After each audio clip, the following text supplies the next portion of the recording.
அஞ்சுவது யாதொன்றும் இல்லை, அஞ்சு வருவதும் இல்லை. அனைத்திந்திய அண்ணா திராவிட முன்னேற்றக் கழகம் நம்மளுடைய புரட்சி தலைவரால் ஏற்படுத்திய கட்சி.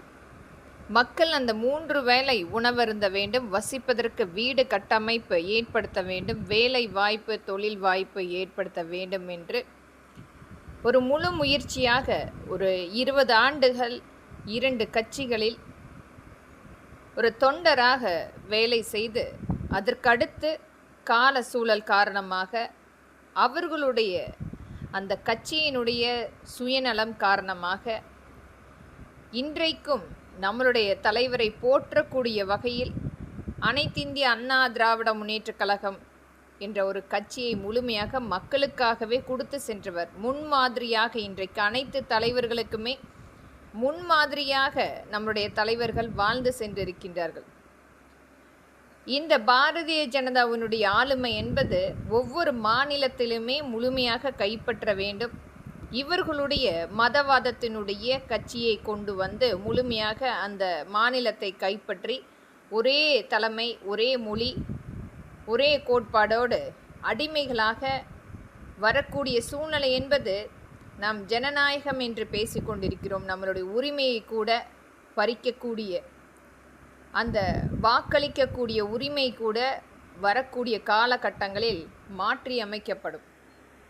அடிமைத்தனமான ஒரே தலைமையில் வாழக்கூடிய சூழ்நிலை கூட வரக்கூடும்.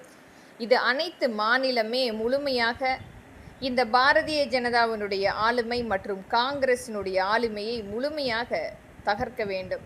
ஒவ்வொரு மாநிலத்துக்குரிய உரிமைகளை நாம் முழுமையாக அதற்குரிய முயற்சிகள் ஒவ்வொரு கட்சியுமே வேறு வேறாக இருந்தாலும் மாநில பற்றுள்ள ஒற்றுமையாக இருக்க வேண்டும். இன்றைக்கு ஒவ்வொரு மாநிலத்திலுமே பிளவு காரணமாக இந்த பாரதிய ஜனதா ஊடுருவி தன்னுடைய ஆளுமையை பதித்து கொண்டிருக்கிறது. மம்தா அவர்களுடைய அந்த வெஸ்ட் பெங்கால் என்பது அவருடைய ஒரு 15 வருட காலமாக அந்த மக்களுக்கு ஒரு நல்ல திட்டங்களை எடுத்து சென்று ஒரு நல்ல ஆட்சியை கொடுத்திருந்தார்.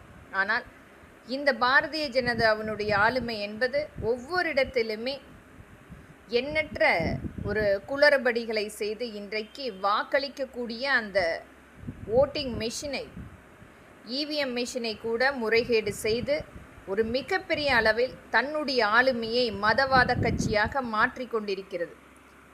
தமிழ்நாட்டில் இருந்து அனைத்திந்திய அண்ணா திராவிட முன்னேற்றக் கழகத்தின் சார்பாகவும் மக்களின் சார்பாகவும் நம்மளுடைய மரியாதைக்குரிய மாண்புமிகு முன்னாள் முதலமைச்சராக பணியாற்றிய மம்தா அவர்களுக்கு